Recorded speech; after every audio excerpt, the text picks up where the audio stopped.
and I'm also a law professor at the University of Calgary. And I'm going to be chairing this afternoon. I want to thank all of you for coming and reiterate that the purpose of the forum is to raise awareness of what is going on with organ harvesting in China.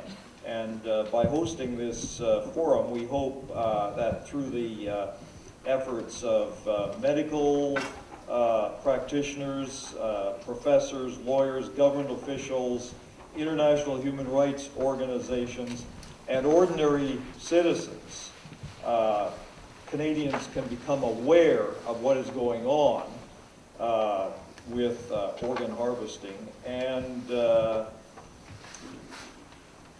begin to understand the issues in a way that will permit us to take steps to end these practices.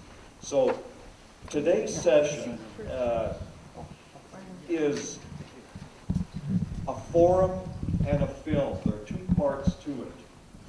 And for the forum, we're very happy to have as guest speakers Dr. Sean Wu of Doctors Against Forced Organ Harvesting. Dr. Wu is from Boston, and I'll introduce him a little more completely in a couple of minutes. Dr. David Swan, MLA from Calgary and well known in Alberta. And David Matus, human rights lawyer from Manitoba, who is very well known in the human rights field generally and has been involved extensively in issues concerning organ harvesting. So the first part is a forum. There will be presentations and an opportunity for questions and discussion.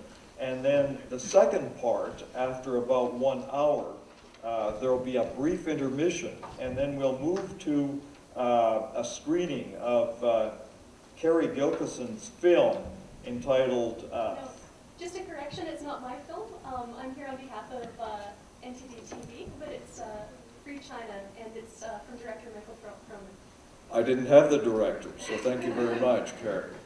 Okay, so the next part is the screening of the film that's entitled Free China, The Courage to Believe, and the film focuses on the issues that are the subject of the forum.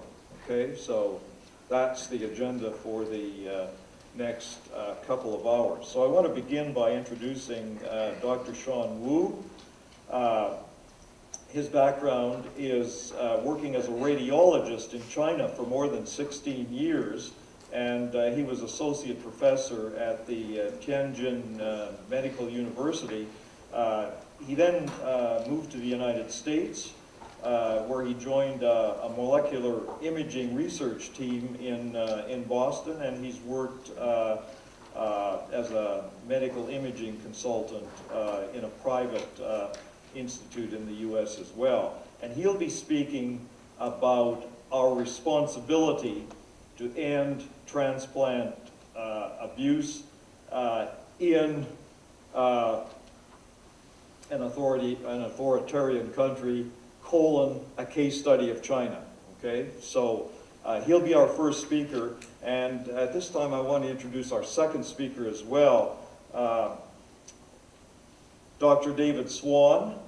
And as I mentioned, Dr. Swan will be known to perhaps most of you in the room. Dr. Swan has been an MLA since 2002. Prior to that, he was a medical doctor from 1975 to 1984, and then a public health consultant from 1986 through to 2004. And he was president of the Alberta Society of Medical Officers. And some of you will recall that in 2002, that organization passed a resolution calling for government action on climate change, and real reductions to air pollution, which Dr. Xiao'en supported very strongly. And the consequence of that kind of personal and public commitment was that he was fired from his post by the provincial government, and that spurred his entry into politics. And so he ran in the election and was elected MLA, and has served as an MLA in Alberta since, and has served very strongly, and on many issues, I would suggest very gallantly. So those are our speakers, and we'll begin with Dr. Wu, and then we'll move to Dr. Xiao'en, and Dr. Xiao'en will also introduce our main speaker, David Mages. So, Dr. Wu, please begin.